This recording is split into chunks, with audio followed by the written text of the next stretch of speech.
அனைவருக்கும் வணக்கம். தெய்வீக பலன்கள் சேனல் சார்பாக தங்களை அன்புடன் வரவேற்கிறோம். இன்று நம் காணொளியில் காண விரும்புவது அஷ்டமி நாட்களில் ஏன் சுப காரியங்களை தள்ளி வைக்கிறோம் என்பதை பற்றி இந்த காணொளியில் விரிவாக பார்க்கலாம். வாருங்கள் காணொளிக்கு செல்லலாம். மறக்காமல் ஒரு சப்ஸ்கிரைப் செய்யவும். தீய சக்திகளை அழித்து அடியார்களை காப்பதற்காகவே சிவபெருமானால் உருவாக்கப்பட்ட ரூபமே காலபைரவர். நாய் வாகனத்துடன் நிர்வாண திருமேனியுடன் இருக்கும் இவரே உண்ணிய தலமான காசியின் 8 மூலைகளில் இருந்து காவல் காப்பதாக கூறப்படுகிறது. பைரவரை மும்மூர்த்தியின் அம்சமாக விளங்குவதால் காத்தல், படைத்தல், அழித்தல் ஆகிய முத்தொழிலுக்கும் காரணமாக இருப்பவர் பைரவர் என சொல்லப்படுகிறது.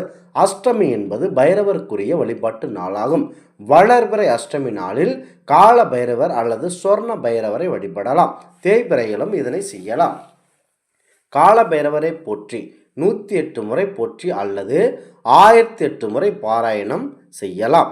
கர்ஜன பைரவரை 108 முறை போற்றி அல்லது சொர்ண கர்ஜன பைரவரை 108 முறை போற்றி ஆகியவற்றையும் பாராயணம் செய்யலாம். இவ்வாறு நீங்கள் செய்து வந்தால் சுபமங்கலம் சேரும். தலை குனிய வாழ்க்கை வாழ முடியும் உங்கள் வாழ்க்கையில். அடுத்ததாக அஷ்டமி நவமி ஆகிய நாட்களில் சுபகாரியங்களை செய்வதை தவிர்க்க வேண்டும் என காலமாக நமது பெரியோர்கள் சொல்லி வருகிறார்கள். அதே சமயம் அஷ்டமி திதி மிகவும் சக்தி வாய்ந்தது. இந்த நாளில் ராகு காலம் போன்ற நேரத்தில் விளக்கேற்றி வழிபட்டால் எப்படிப்பட்ட துன்பமும் பறந்தோடிவிடும் என கூறப்படுகிறது என்ற பரிகாரத்தையும் கடைபிடித்து வருகிறோம். சக்தி வாய்ந்ததாக வழிபாட்டு நாளாக சொல்லப்படும் நாளில் ஏன் சுப காரியங்களை செய்யக்கூடாது என கேள்வி பலருக்கும் இருக்கின்றன.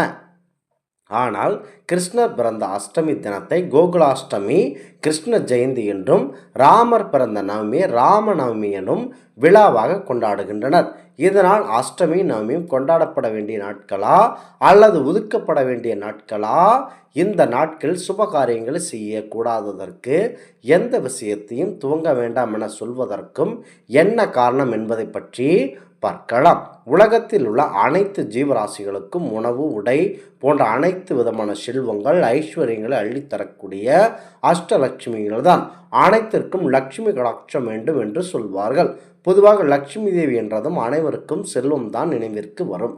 ஆனால் மகாலட்சுமியுடன் சேர்ந்து 8 லட்சுமிகள் உள்ளனர். தைரியம், தானியம், சந்தானம் என மனிதன் வாழ்க்கைக்கு தேவையான 16 விதமான செல்வங்களையும் அருளக்கூடியவர்கள். உணவு துவங்கி காரிய வெற்றி வரை லக்ஷ்மியின் அருட்கடாட்சம் தேவைப்படுகிறது. தைரிய லட்சுமி மட்டும் உடன் இருந்து விட்டால் மற்ற அனைத்து லட்சுமிகளும் தானாக தேடி வந்து விடுவார்கள் என்பார்கள்.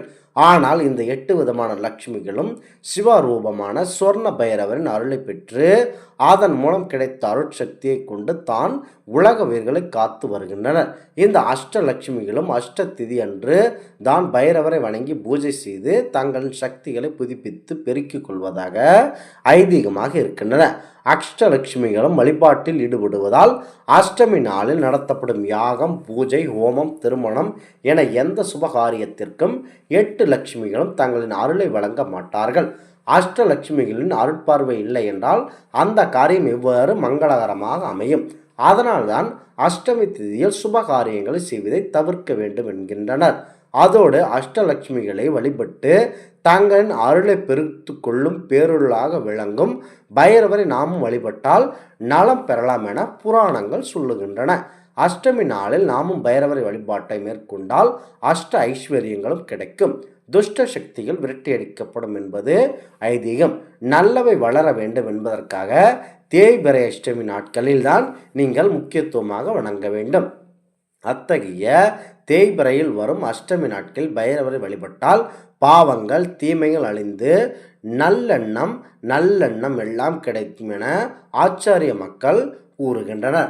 அஷ்டமி நாட்களில் கண்டிப்பாக நீங்கள் நாய்களுக்கு அசைவ உணவுகள் படைத்து நீங்கள் அவருக்கு தேவையான உணவு தேவையானதை நீங்கள் தயார்படுத்தி நெய்வேத்தியமாக செய்து கால பைரவரை வணங்கினால் உங்களுடைய வாழ்க்கை சிறப்பாக இருக்கும். இந்த நாட்களில் ஏழை எளிய மக்களுக்கு அன்னதானம் செய்வது, முடிந்தவரை நல்ல செயல்களை செய்ய வேண்டும். முக்கியமாக இது தெய்வ சக்திக்கு உகந்த நாட்களாக இருப்பதால் இந்த நாட்களில் நீங்கள் சுபகாரியங்கள் செய்வதை தவிர்க்கப்படுகிறது. இந்த நாட்களில் எந்த வேலை செய்தாலும் நீண்டு கொண்டே சென்று வருவதால் இதனால் இந்த நாட்களில் நல்ல காரியங்கள் செய்வதை தவிர்க்கப்படுகின்றன.